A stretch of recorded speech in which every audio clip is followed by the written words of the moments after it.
چند مسئلے آپ کی خدمت میں نجاسات کے حوالے سے عرض ہوں گے۔ تو آج چند باتیں آپ کی خدمت میں عرض ہوں گی۔ سب سے پہلے یہ کہ نجاسات کسے کہتے ہیں۔ یہ جو نجاسات ہیں یا نجس، یہ ایک فقہی اصطلاح ہے ہماری فقہ میں، ہماری شریعت میں ان چیزوں کے لیے کہا جاتا ہے کہ جو شریعت کی نگاہ میں ناپاک ہیں، یعنی طاہر اور پاک نہیں ہے، غیر طاہروں۔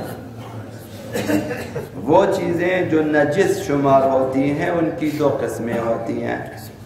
کچھ چیزیں ذاتاً نجس ہیں، کسی بھی طرح سے آپ انہیں پاک نہیں کر سکتے، وہ ذاتاً نجس ہے، جیسے کتا ہے، جیسے سور ہے، کہ ذاتاً نجس ہے، کسی طرح سے ہم انہیں پاک نہیں کر سکتے۔ اور بعض چیزیں ایسی ہیں کہ جنہیں آپ پاک کر سکتے ہیں۔ کپڑا نجس ہو جاتا ہے، آپ دھو لیتے ہیں، پاک ہو جاتا ہے، پیروں کے تلوے، جوتوں کا نچلا حصہ، اور اسی طرح سے بہت ساری چیزیں جو ان نجاسات کی وجہ سے 10 یا 11 چیزیں جو شریعت میں ہیں ذاتاً نجس ہیں، جن کو نجس العین کہا جاتا ہے، ان کی وجہ سے بعض دوسری چیزیں نجس ہو جاتی ہیں۔ تو جو چیزیں نجس ہو جائیں جو ہیں عین نجاست کی وجہ سے، تو انہیں آپ پاک بھی کر سکتے ہیں مختلف طریقوں سے۔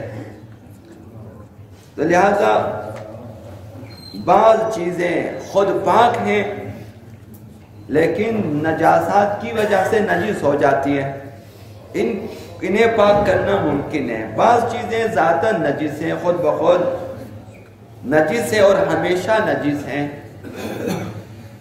جیسے 8-10 چیزیں جو آپ کی خدمت میں عرض ہو۔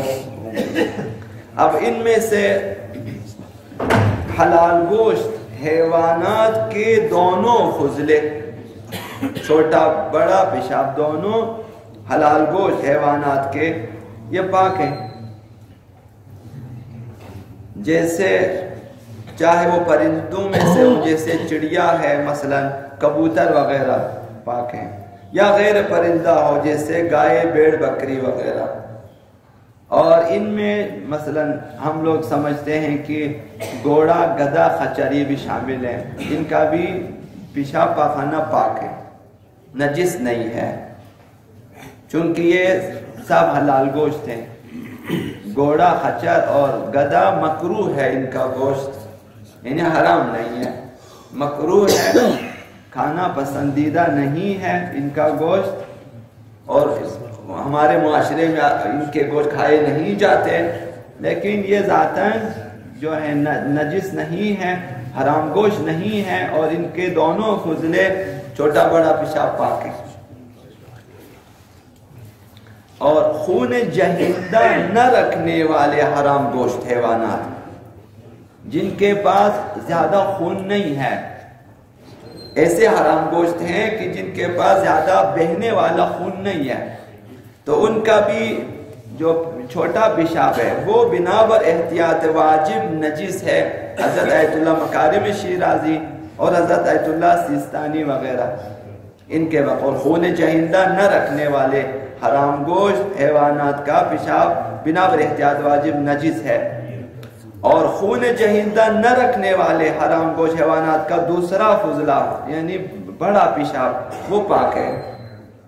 جن کے پاس ایسے جانور جو چھوٹے ہیں اور جو ہے خون جہندہ نہیں، ان میں بہنے والا خون نہیں ہے، مثلا مچھلی میں بہنے والا خون نہیں ہے، سانپ وغیرہ بہنے والا خون نہیں ہے، یہ حرام گوشت ہے لیکن خون جہندہ نہیں ہے ان میں، تو لہٰذا ان کے چھوٹے پیشاب سے احتیاط کریں، دوری کریں۔ بڑا پیشاب پاک ہے، یعنی اگر کپڑے پہ گر جائے تو کپڑا نجس نہیں ہوگا، لیکن ان سے بھی اجتناب بہتر ہے۔ اب مکھی جیسی چیزیں، مچھر جیسی چھوٹے حیوانات، ان کے فضلے پاک ہیں۔ مکھی اگر آپ کے مثلا لباس پر بیٹھ جائے اور وہاں پر اس کا فضلہ گر جائے، یا اسی طرح سے مچھر، تو یہ جو چھوٹی چھوٹی چیزیں ہوتی ہیں ان کا پاک ہے، اسی سے ملتی جلتی باقی چیزیں۔ اب حرام گوشت پرندوں کا جو فضلہ ہے، جیسے چیل ہیں، جیسے عقاب ہیں، اور ایسے پرندے جیسے گدھ ہیں جو شکاری پرندے ہیں، حرام گوشت ہیں، تو ان کا فضلہ پاک ہے، لیکن ان سے پرہیز کرنا بہتر ہے۔ حرام گوشت پرندوں کا فضلہ پاک ہے، لیکن ان سے پرہیز کرنا بہتر ہے۔ اور حضرت آیت اللہ مکارم نے فرمایا بنابر احتیاط مستحب، ان سے پرہیز کریں مستحب ہے۔ اب آتے انسان کے دونوں فضلے نجس ہیں، یہ سب کو مال، چھوٹا بڑا پیشاب انسان کا نجس ہے۔ خون جہیندہ رکھنے والے حرام گوشت، نہ رکھنے والوں کا تو بیان کیا کہ چھوٹے پیشاب سے جو ہے احتراز کریں اور بڑے پیشاب پاک ہیں۔ اب جو جانور جن میں زیادہ خون ہوتے ہیں، بہنے والا خون ہوتے ہیں، جو ہے ان کے دونوں فضلے چھوٹے بڑے پیشاب نجس ہیں، حرام گوشت ہیں اولاً، اور خون جہیندہ بھی رکھتے ہیں۔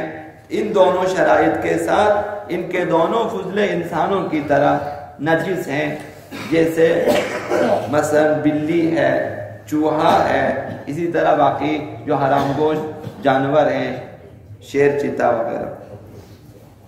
نجاست خور، حیوان کا چھوٹا بڑا پیشاب نجس ہے، وہ حیوان جو انسانی نجاست کھانے کا عادی ہے۔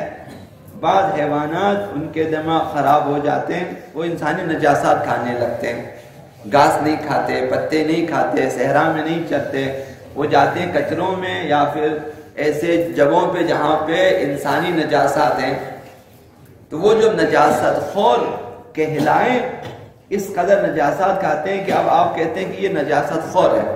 وہ حیوان اب اس کا چھوٹا بڑا پیشاب، اگرچہ وہ حلال گوشت ہے، حرام گوشت ہے، جو بھی ہے، مثلا گائے بیڑ وغیرہ بھی ہے، تب بھی اس کے چھوٹا بڑا پیشاب نجس ہے۔ اگر وہ مثلا درندے وغیرہ یا حرام گوشت جانور ہیں پھر بھی نجس ہے۔